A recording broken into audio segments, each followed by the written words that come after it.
Once upon a time, in Damascus, Syria, there was a swimmer called Yusra. Yusra hadn't always been a swimmer. When she was little, she was too scared to get in the pool. While the other kids swam, she'd stand at the edge of the deep end, staring into the water. She could barely see the bottom, and when she thought about plunging in head first, her heart beat a little faster. But the pool didn't just scare her, it excited her too. So little by little, she braved the water. She dipped her toes, tried staying afloat, and plunged her head underwater for just a second. And eventually, she was swimming. Not just swimming, but swimming competitively. Her dad trained her and her older sister, and she was winning competitions left and right. She could barely remember what it felt like to be scared of the water. Now the pool was her favorite place, because swimming made Yusra feel like she'd been transported to a different world. When she dove in,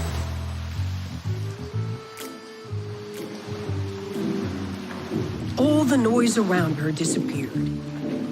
And as she swam, pushing herself to go faster, always faster, all she could hear was her heartbeat and the water. Swimming made her problems disappear. But when she was 13, Yusra had problems that swimming couldn't solve. Her country was at war.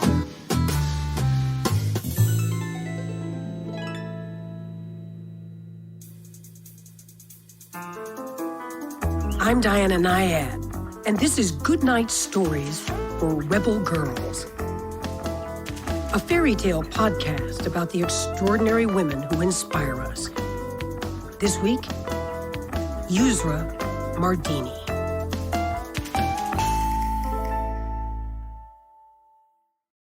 Many Syrians wanted their government to be a democracy, but the country's president, Assad, didn't. So there were huge protests. People gathered in the streets and they spoke their minds, and the government shot them. Brave people protested more, and the violence got worse. By the time Yusra was 13, the conflict between the protesters and the government had turned into a full-blown civil war. Rebel groups formed around the country and battled the government for control of cities. Yusra and her family, her mom, dad, and 2 sisters, heard more bad news every day. People were dying, not just rebel fighters or government soldiers, but regular people too. For the first year, they were safe in the suburbs of Damascus, the capital of Syria. But eventually, the fighting reached the outskirts of the city. Yusra and her neighbors could hear machine guns and explosives in the distance. After just a few more months, the war had reached the middle of Damascus. One day, Yusra and her father were walking to the gym so that she could train in the pool there. When they reached the building, they could see that the roof had huge, gaping holes in it. Rubble and dust had fallen in her pool. Yusra's training center had been bombed. She had no place to swim anymore. And soon, there were few safe neighborhoods in the city. Bullets and shrapnel shells flew through the streets at all hours of the day, and massive military tanks rolled through residential neighborhoods. Yusra and her family lived in constant fear. At 14, Yusra saw just one way out. They had to leave. It was dangerous, but so was staying. And what kind of life did they have here, as they watched their city be destroyed? Yusra begged her parents to make the trip to Europe, but they told her no. It was too dangerous for all 5 of them to go, especially with her little sister, Shahed, who was just a toddler. It was too risky. They'd have to wait. Then, the bombings reached their neighborhood, and their house was destroyed. No one was home when it happened, so everyone was safe. But they'd lost everything.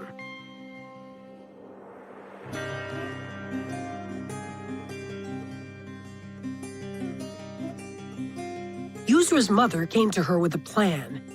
Tears rolled down her cheeks as she spoke. Two of Yusra's cousins were planning to make the long, dangerous trip to Europe, and they had offered to take Yusra and her older sister Sarah with them. It was unclear when her parents and the rest of the family would join them. But for now, the girls would get out. The journey was dangerous, but staying in Damascus had become even more terrifying.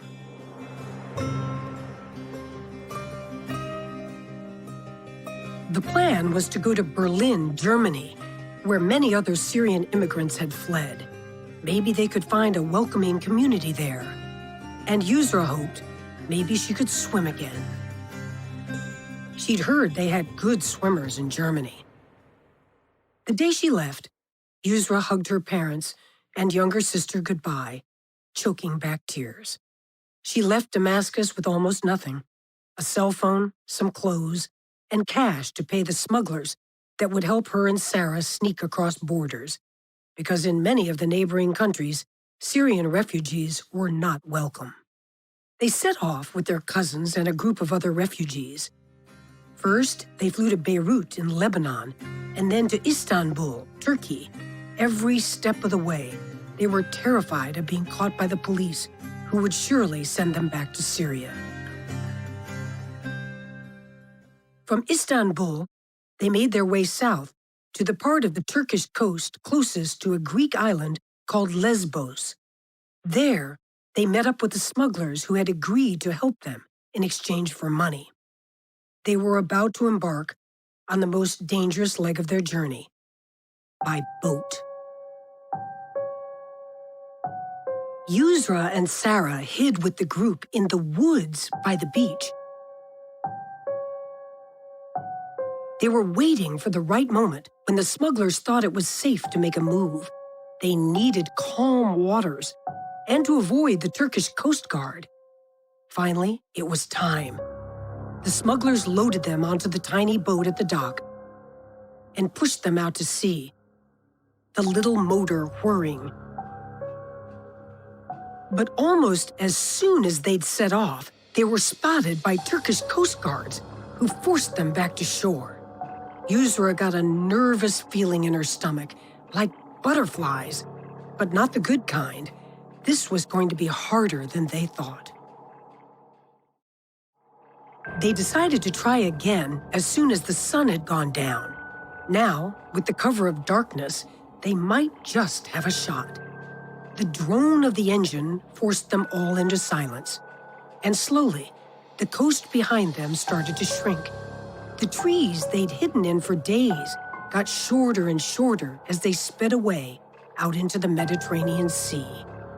But then, 20 minutes after they'd left the coast, the engine shifted a pitch higher, like it was working too hard. And then it sputtered, going slower and slower until it stopped. The motor was broken. And while they tried to fix it, water was slowly creeping into the boat. See, the tiny dinghy was only meant to hold 6 people, but the smugglers had crammed in 20, and most of them didn't know how to swim. Frantic, they started splashing water out of the boat and doing everything they could to make it lighter. They threw their bags and any belongings they brought with them from Syria into the water, trying desperately to keep the boat from sinking. But none of it helped. The water was at Yusra's ankles now, and she knew she had to do something. She thought to herself, it would be a shame for us to drown here when I'm a strong swimmer.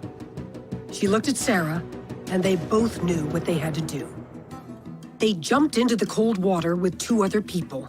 Out of the 20 on the boat, only 4 could swim. Yusra went in front of the boat so she could pull it with a rope. She used her other hand and her feet to swim. 5 minutes passed, and then 20. Yusra's eyes burned from the salty water. The boat was heavy.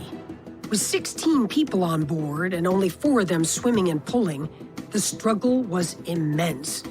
They'd been swimming for a full hour, inching toward the Greek island of Lesbos, so slowly that it was hard to tell if they were getting closer or not. Yusra's legs grew tired, but she knew she couldn't stop kicking. Her flip-flops slipped off her feet and floated away. Any concern for her clothes, all she had now, was gone. Her sole focus was to get everyone to shore alive.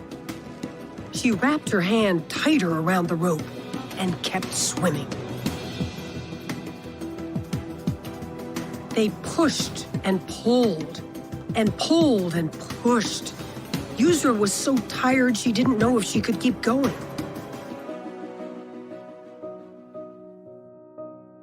Would they die here? Would they ever see their parents and little sister again?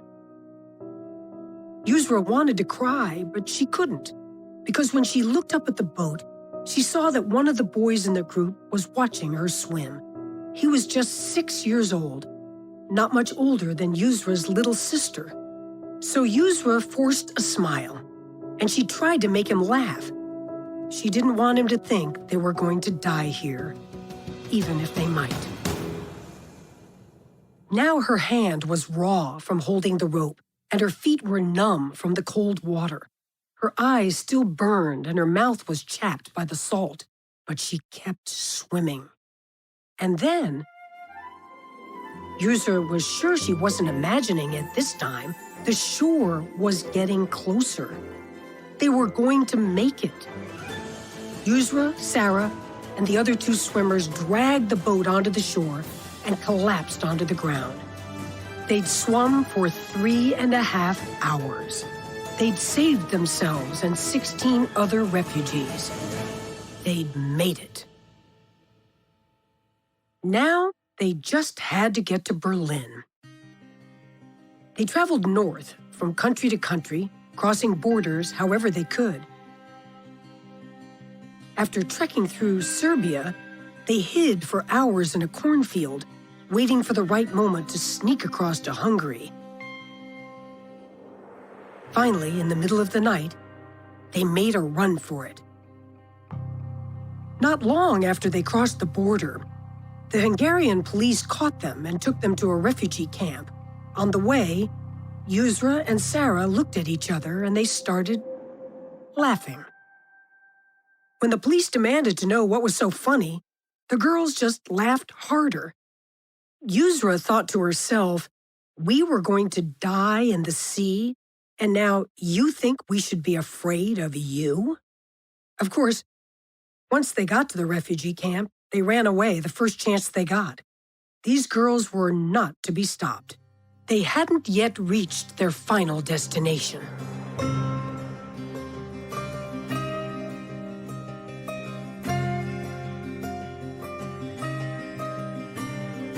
After a month-long trip across 9 countries, Yusra was in Berlin.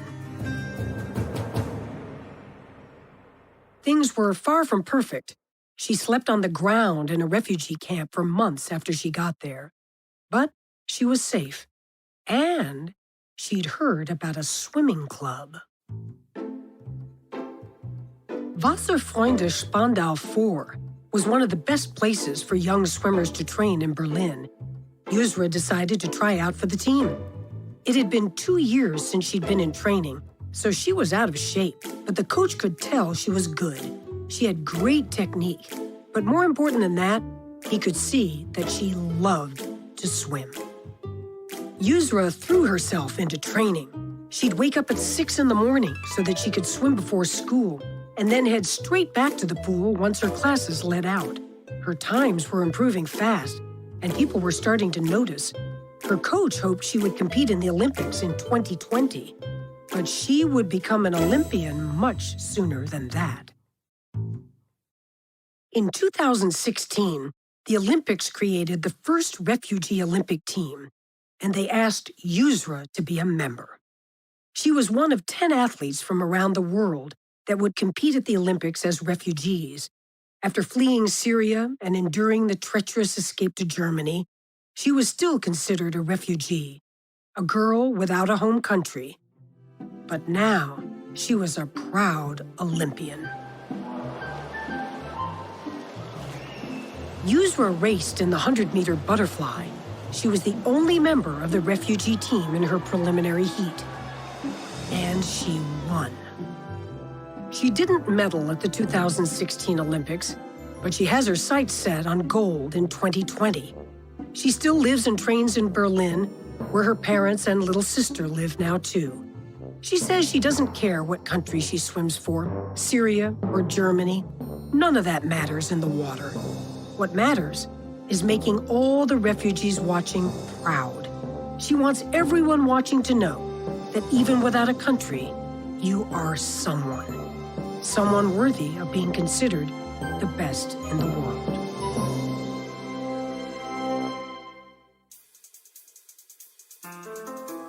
Hi, I'm Safi from Abu Dhabi. I'm Harper Joe from Los Angeles. Today's episode was hosted by Diana Nyad, who made history in 2013 when she became the only human ever to swim from Cuba to Florida, a distance of 110.86 miles. Her memoir, Find a Way, is an inspiration to millions around the world.